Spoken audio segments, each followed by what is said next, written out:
pacientes con enfermedad renal crónica y que progresa a medida que disminuye el filtrado glomerular. Por lo tanto, en pacientes con estadios más avanzados de enfermedad renal crónica, especialmente en aquellos que reciben diálisis, necesitan un tratamiento un poco más adecuado. La causa principal de esta inadecuada producción se debe más que todo a la producción de eritropoyetina. El tratamiento con agentes estimuladores de la eritropoyetina es de los tratamientos más seguros y empleados en nuestro entorno. La pregunta sería más que todo, ¿cuál es la eficacia y seguridad de los inhibidores de la prolia hidroxilasa para el adecuado manejo de la anemia en pacientes con enfermedad renal crónica que reciben diálisis?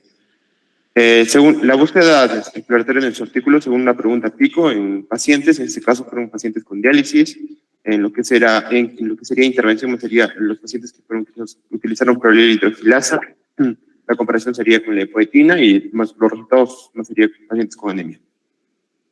Tenemos varias búsquedas sistemáticas. Acá podemos ver una búsqueda que hicimos en PubMed, donde obtuvimos aproximadamente 36 resultados.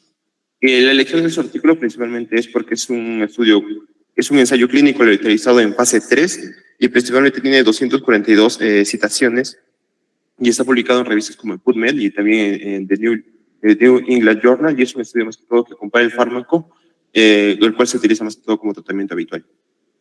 La ampliación de análisis de datos, el objetivo más que todo de ese artículo es evaluar la eficacia y la seguridad del roxadustat para el tratamiento de anemia en pacientes sometidos en diálisis en China. El diseño más que todo ese fue un ensayo de fase 3, ensayo realizado abierto y con control activo.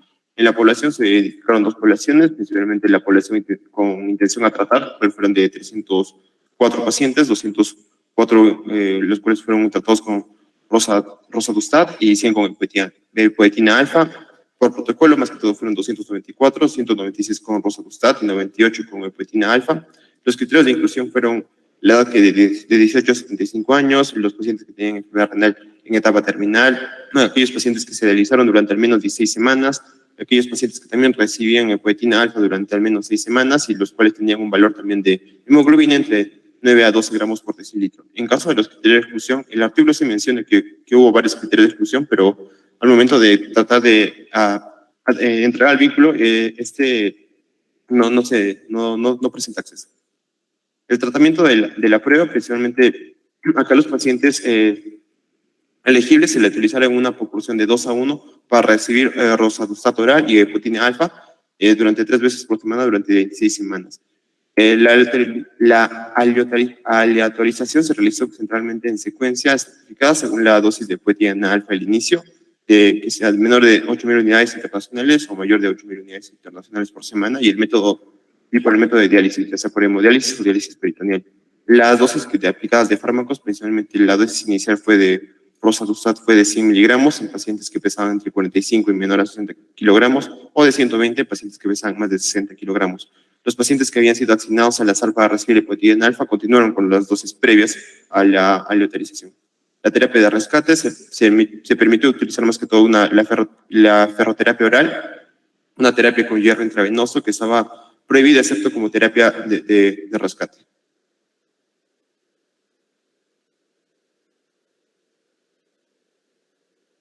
Mi pantalla, un momentito por favor, mi cámara no está queriendo prender. ¿Se ve? Continúe con la ponencia, por favor. Ok, ahora sí. Disculpe, doctor, no se estaba pudiendo ver.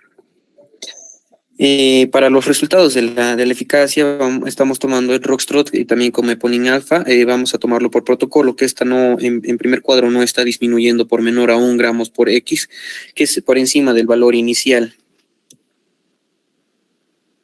Esto a la vez también se ve que en Roxtrot se utilizó en 189 y en epoetina alfa estaba en 92, dando un resultado de...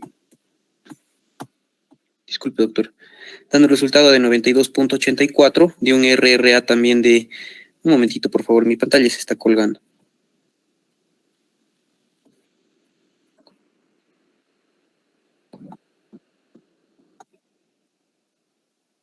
Ya, ahora sí. Dando un resultado de... En el IA de 92.64%, en el IB, que es el índice de base, también de 92%, dando un resultado que es el igual a 1007 en En el R, que es el riesgo relativo absoluto, que es en el IA por el menos la incidencia del grupo de tratamiento por la incidencia del grupo de control, dando que es un resultado de 154.5, que da un resultado de 155. Siguiente, por favor.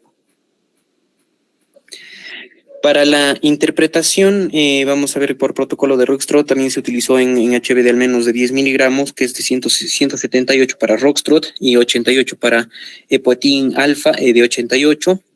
En HB de menor a 10 gramos, que es en Rockstrot de 18, también para Epoetin de alfa, que es a 10. Vamos a ver que el IA se utilizó para, dando un resultado de 90.81%, para el IB, que se refiere también al índice de proporción de los pacientes, que es a 89.79, haciendo un pequeño cálculo, da entre los dos, que resulta en el 1.01. Haciendo un pequeño cálculo entre estos dos, da entre el 89.79. También que sale menos el resultado anterior, que es 90.81%, que daría 0.01. Siguiente, por favor.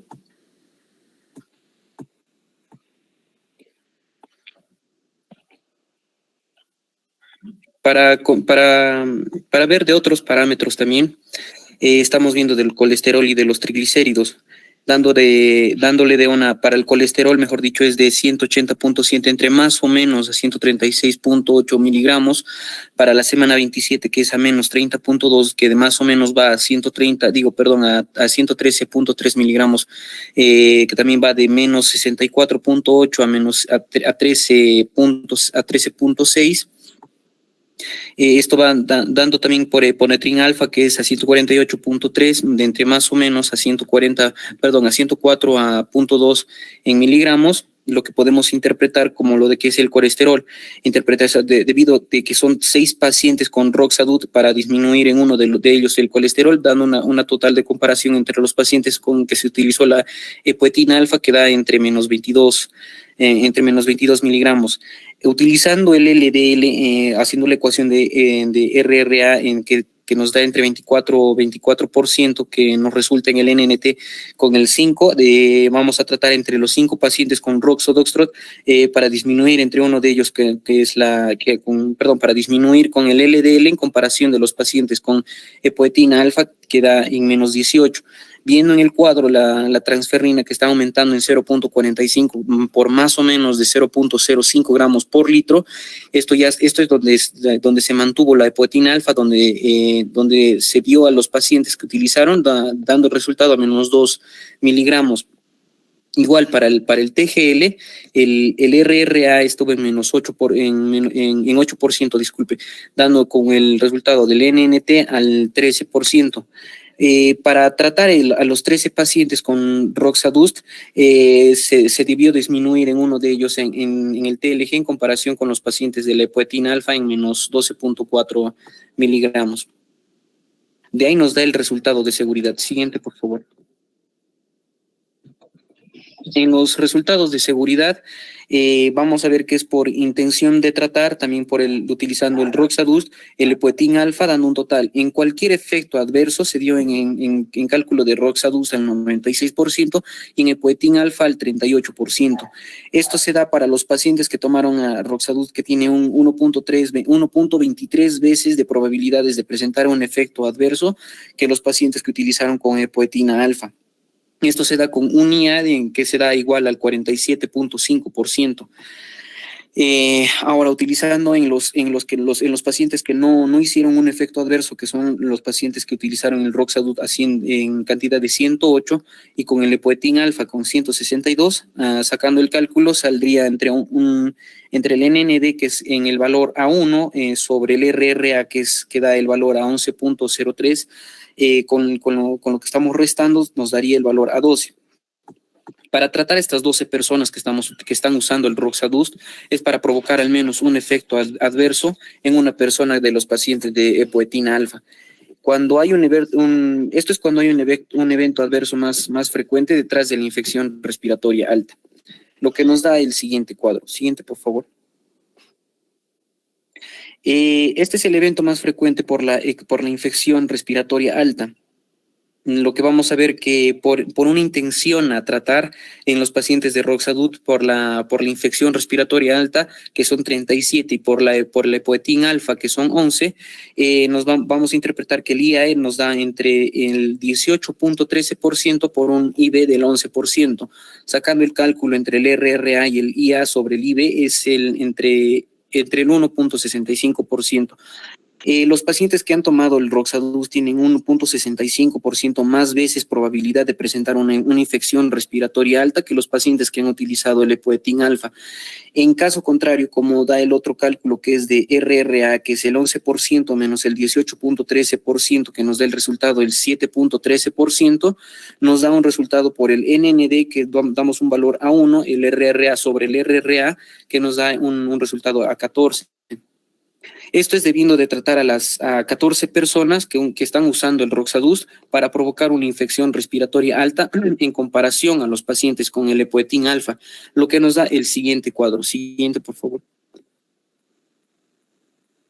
Por la interpretación a tratar, los pacientes que han utilizado Roxadut han generado hipercalemia, que son 15, y los pacientes que han utilizado epoetin alfa, que han generado a comparación de hipercalemia, que son a valor 1, vamos a tomar el IA a 7.35 por el IB, que es al 1%.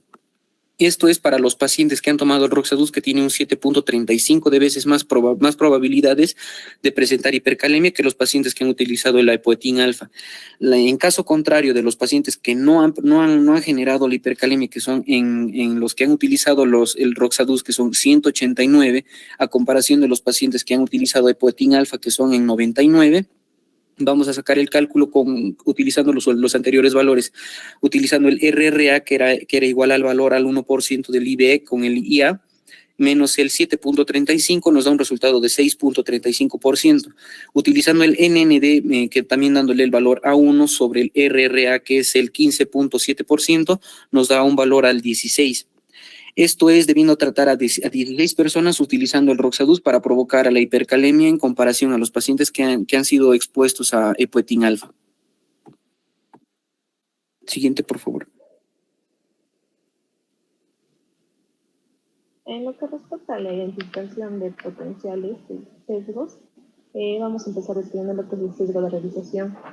Bueno, al ser un ensayo abierto, no hubo un cegamiento en los participantes, por el cual existe riesgo que los pacientes desistan al estudio o de alguna manera el investigador intervenga favoreciendo el estudio.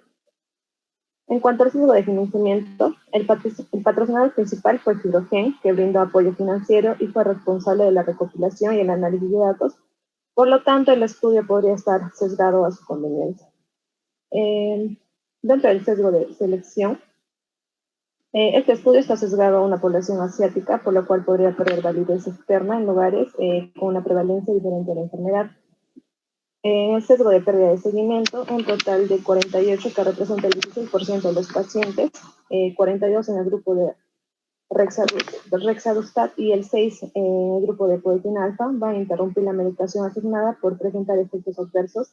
Y esto afecta al estudio disminuyendo lo que es la potencia estadística. La hiperpotasemia y la infección de las vías respiratorias superiores se produjeron con mayor frecuencia en el grupo de Roxadustat y la hipertensión se produjo con mayor frecuencia en el grupo de epoetin alfa. Respecto al sesgo de Bergson, este estudio se va a realizar en 2 centros hospitalarios en China, debido a que la insuficiencia renal terminal incrementa la probabilidad de ingresar al hospital y va a obligar a los pacientes a recibir diálisis. Esto va a afectar el estudio porque no necesariamente se va a incluir al estudio a todos los pacientes de interés. Esto hace que la población estudiada sea no representativa. Sin embargo, las personas que enfermedad renal crónica frecuentan en el hospital y algunos pacientes se dializan en casa.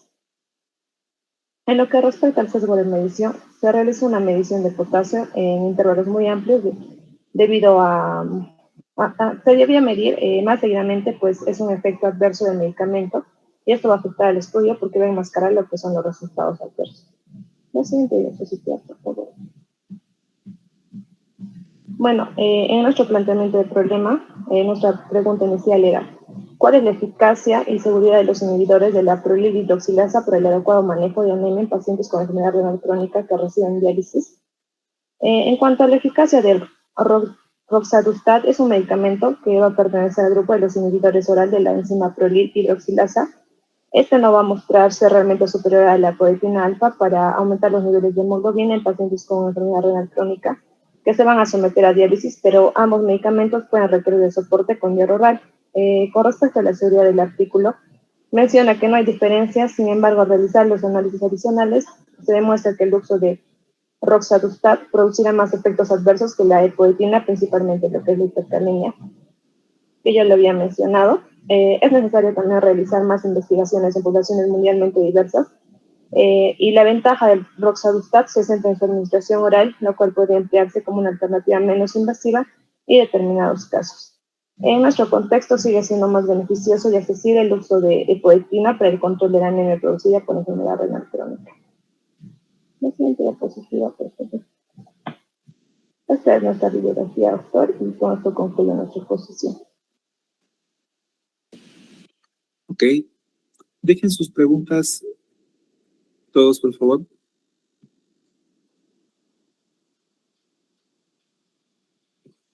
Nadie va a dejar sus preguntas porque no tienen participación todavía. Vamos a ver. ¿A quién les puso ahora último? Ya me di, ¿no? Y yo creo que es la que no está, la que no asiste, ¿no? ¿Qué pensó? Espérenme un minuto, 2 minutos, un 2 minutos rápido.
Listo, disculpen. A ver, solo una pregunta. A ver, una pregunta que desde que presentaron el artículo me dejó pensando. ¿Este producto está aprobado por la FDA? ¿Roxadustat?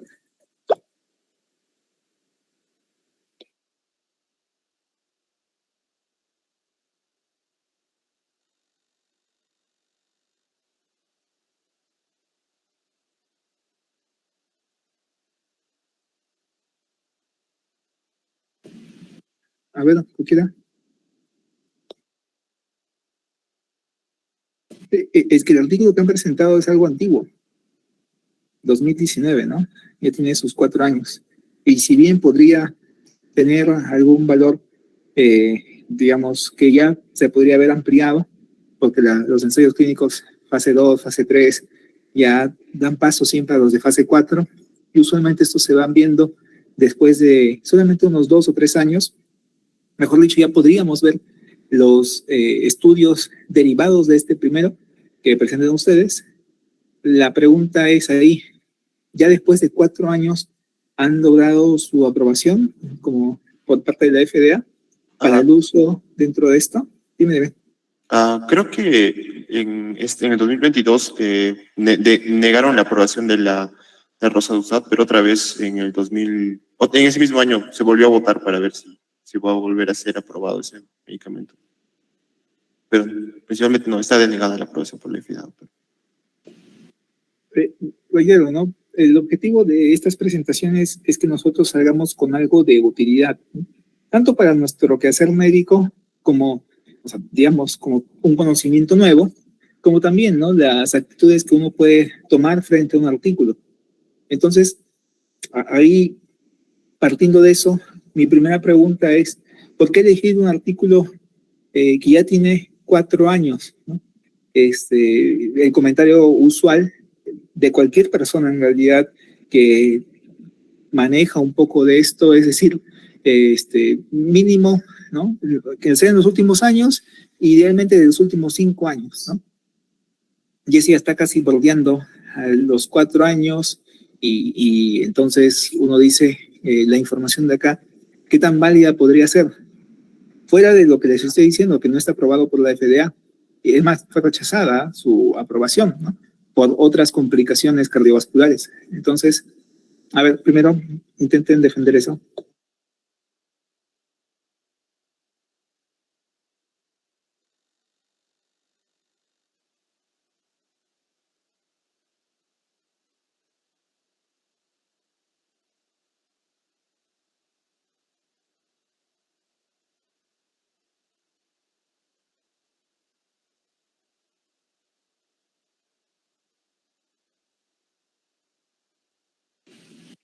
¿Nadie?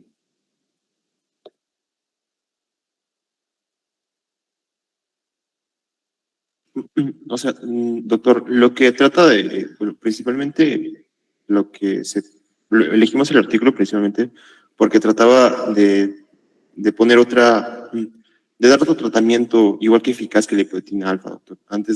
No sabíamos que estaba desaprobado por la FDA, pero el artículo trata de poder dar otro tratamiento un poco más eficaz o igual de eficaz que la hepatitina alfa, doctor. Obviamente que no tenga los mismos efectos secundarios. O que tenga un poco de mayor eficacia o seguridad que la hepatitina alfa. ¿Alguien más?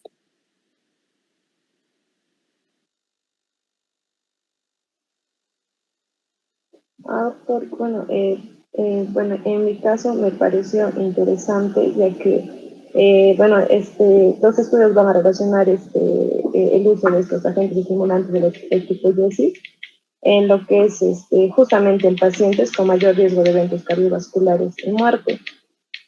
Y además que solo la mitad de los pacientes que se van a someter, bueno, en el caso de diálisis, son las personas que reciben esa terapia con eritropoyetina, bueno, y bueno, el tratamiento recombinante.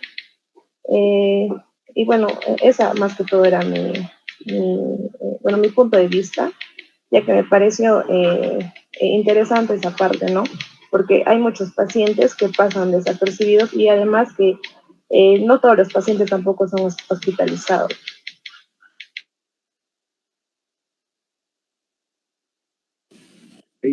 Verán, nosotros, y esto se lo digo para cualquier área, partimos de un modelo constructivista. Ya les había dicho esto anteriormente, ¿no? Donde el conocimiento previo acumula conocimientos, acumulamos conocimiento como si fuese granos de arena y terminamos construyendo un cerro de conocimiento, ¿no?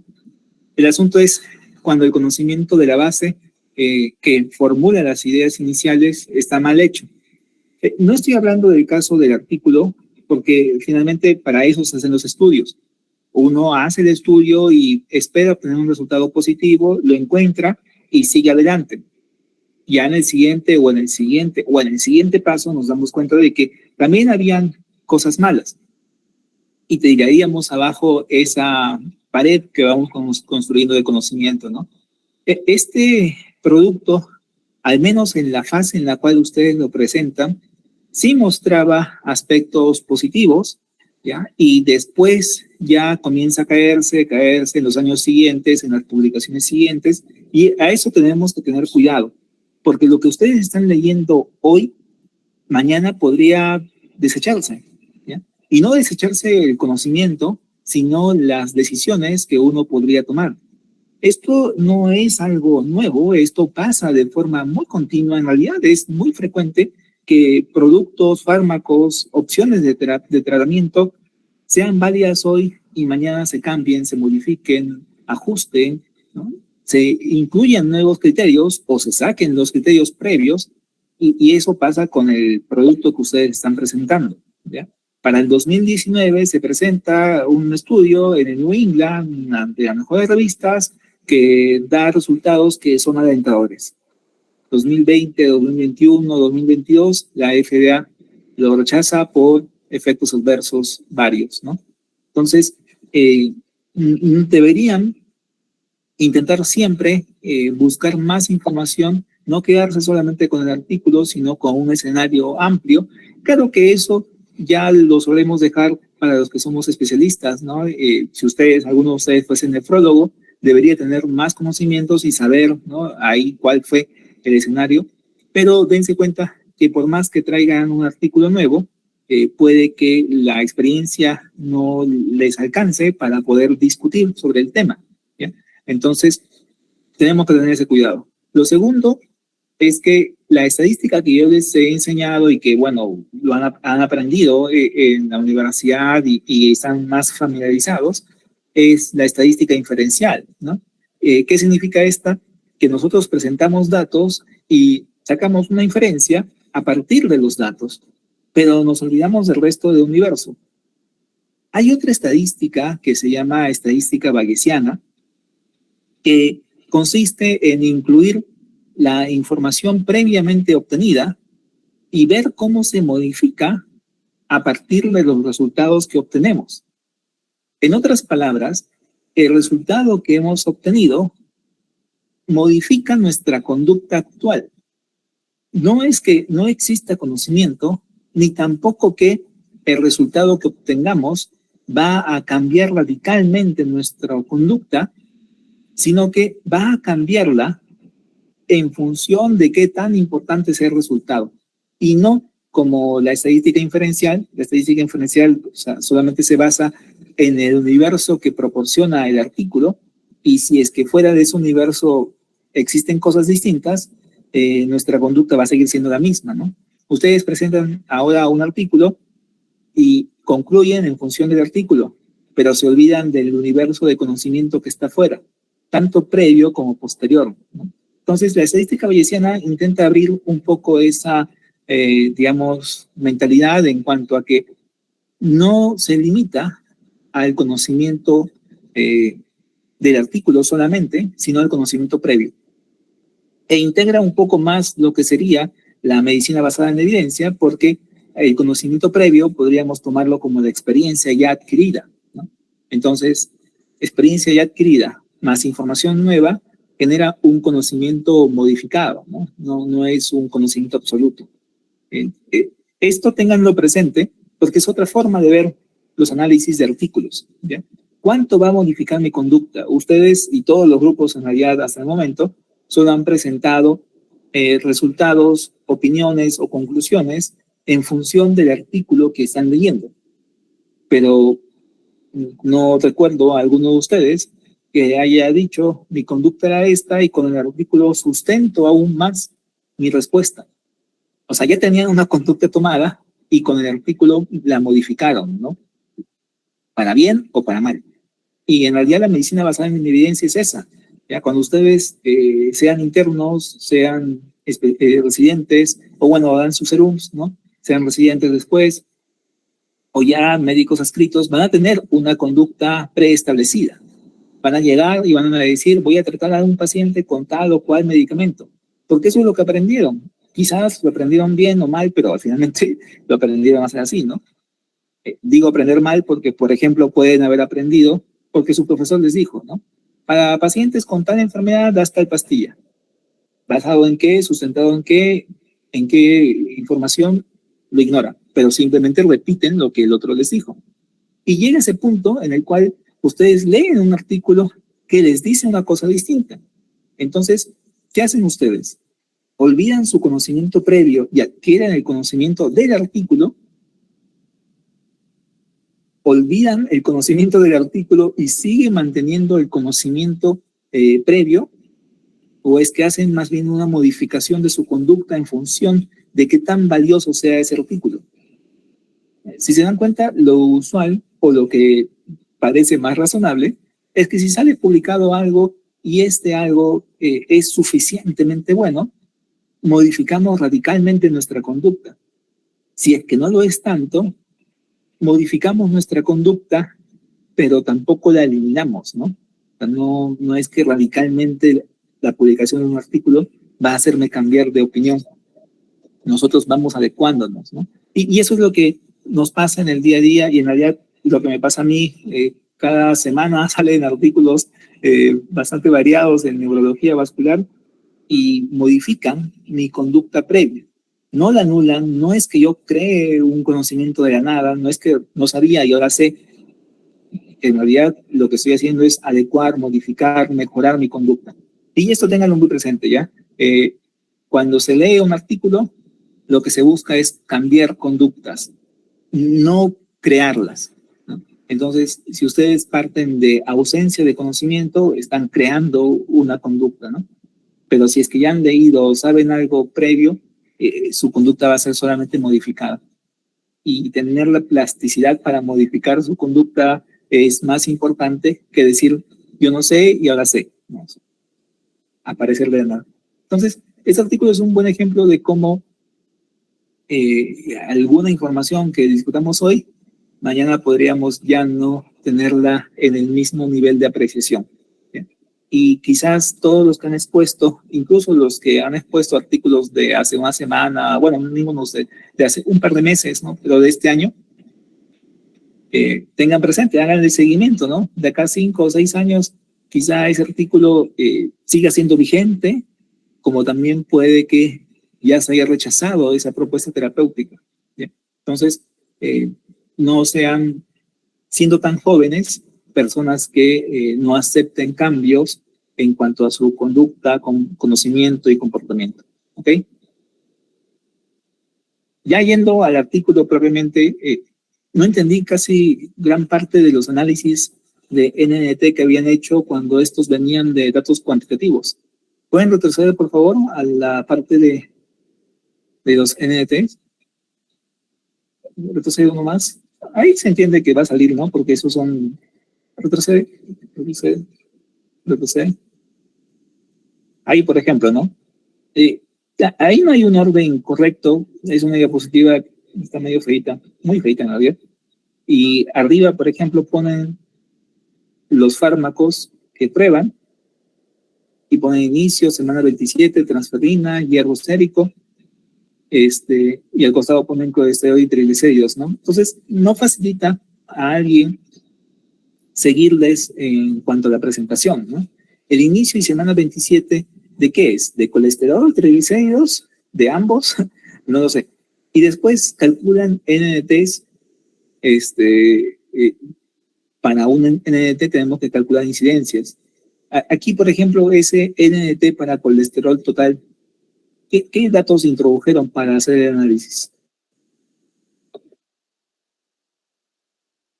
¿De dónde sale ese 17%? Ya, más concreto.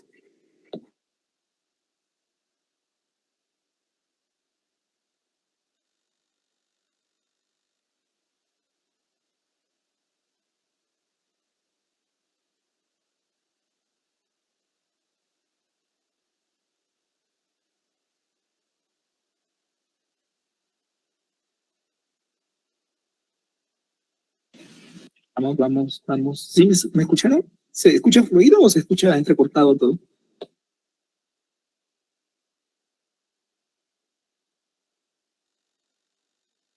Así se escucha bien, doctor.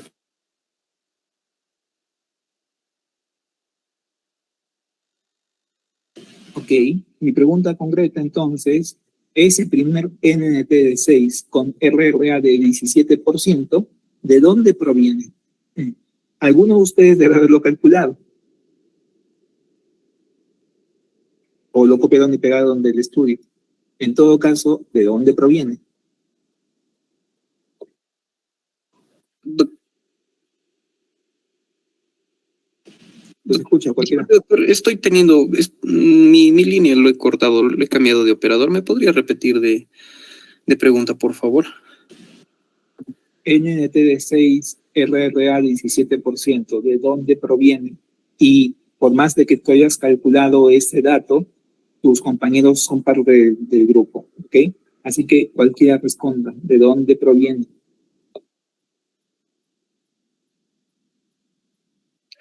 A ver, doctor, el valor de NNT6 y el RRA de 17 se refieren a la disminución del colesterol total en pacientes que estaban tratando con Roxadust. Esto fue en comparación con con aquellos que estaban tratando con epoetina alfa, que era según a lo que indica por la reacción en lo que, ¿cómo le explico? Por, digamos, ¿no? Un experimento por una disminución del colesterol total al usar un Roxadust en lugar de la epoetina alfa. Fue donde se necesitaría tratar a 6 pacientes con el Roxadust en comparación con el grupo de control. En el caso del RRA del 17% es lo que nos estaba indicando el riesgo de disminución del colesterol, por el cual se tomó un total del 17% menor en el grupo tratado por los pacientes que utilizaron el Roxadust en comparación con el grupo que estaba tratando con el epoetina alfa. Mi pregunta es, ¿de dónde viene ese 17%? ¿Dónde están los números que sustentan que la diferencia sea 17?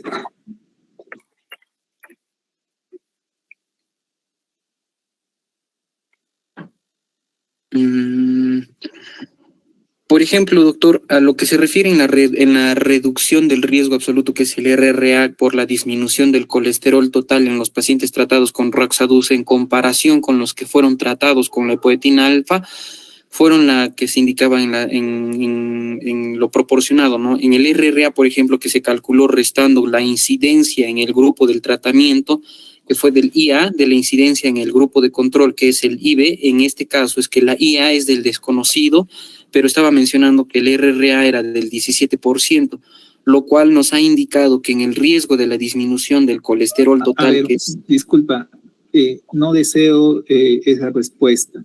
Deseo de forma concreta que me digas cuáles son los valores que has restado para que te den 17%. ¿Dónde está el número? Porque en la tabla que muestran ponen 180, 148, 30, 2, y todo lo que me estás diciendo es solamente una prolongación de una interpretación que no estoy preguntando. ¿Qué restaste para que te dé 17%? ¿Qué restaste para que te dé 19, 24 y 8%? Esa es mi pregunta.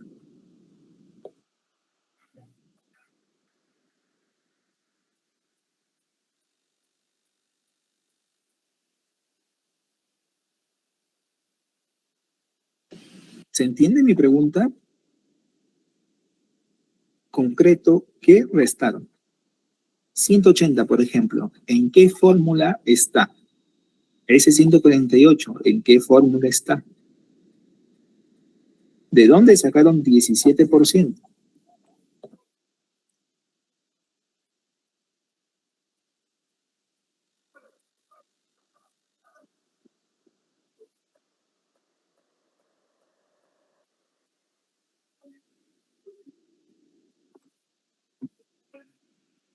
Mm, Doctor, lo hemos sacado restando la incidencia del grupo tratado de Roxadus de la incidencia del grupo tratado con epoetina alfa. ¿Dónde está esa incidencia?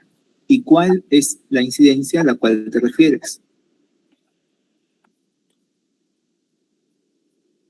Señálame el número.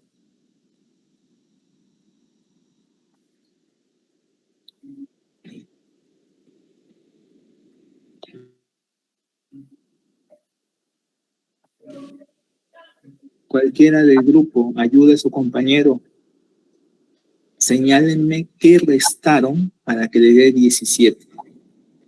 No me expliquen, señálenme. Díganme, esto menos esto me dio 17%.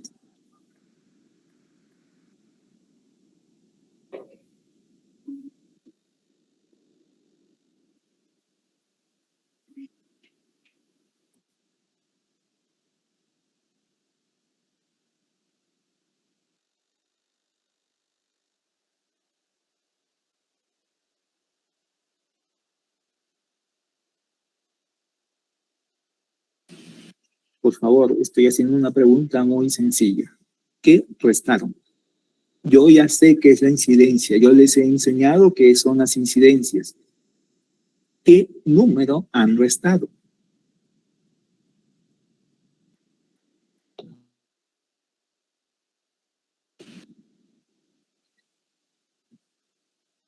¿Por qué todos callados?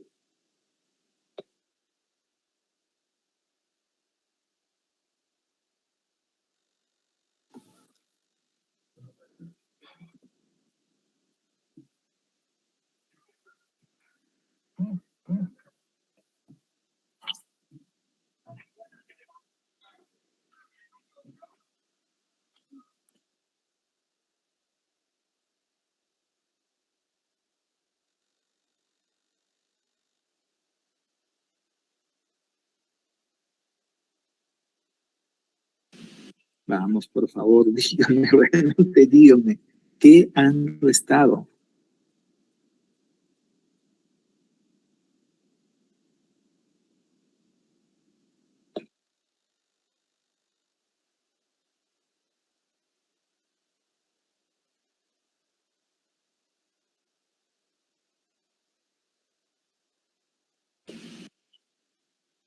¿Dónde está esa incidencia de A y esa incidencia de B? De verdad es incómodo. Ya vamos varios minutos y les sigo pidiendo lo mismo y todos están callados y su compañero que intenta responder no sabe. Entonces, o me responden ahora o de verdad no puedo aprobarlos. Es simplemente una presentación que hacen y que están ignorando a quien les hace una pregunta.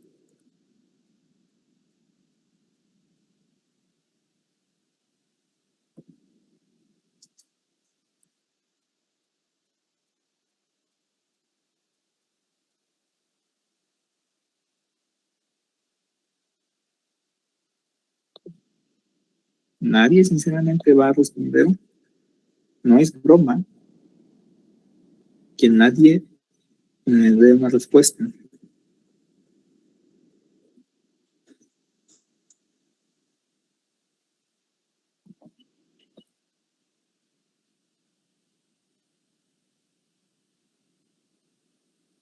¿Nadie en serio? Bueno, ya se acabó la indescendencia. Un poco. Giancarlo, Jaime, Cristian, Rafael y Emily. Bueno, procedo a desaprobarlos porque ni siquiera se atreven a responderme. Y eso está muy mal.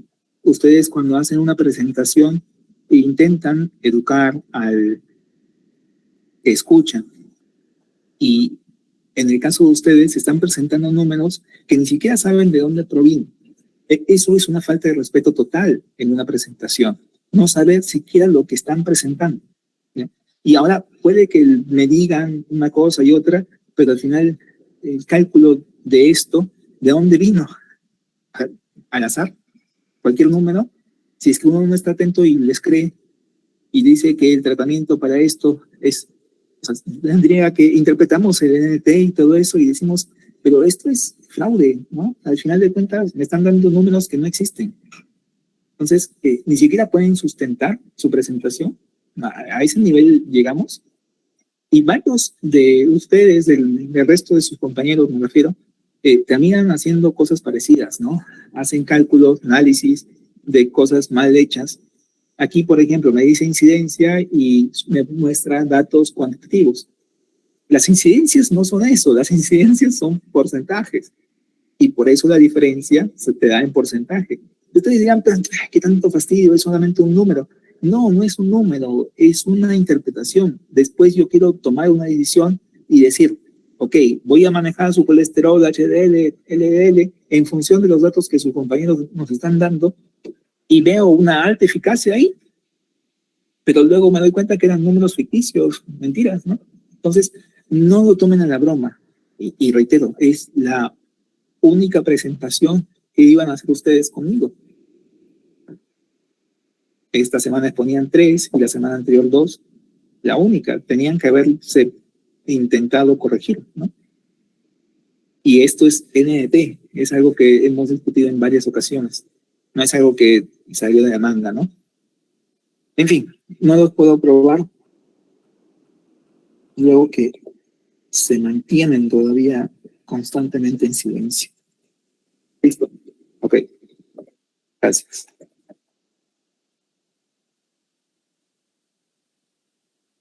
Grupo 8. Buenas noches, doctor.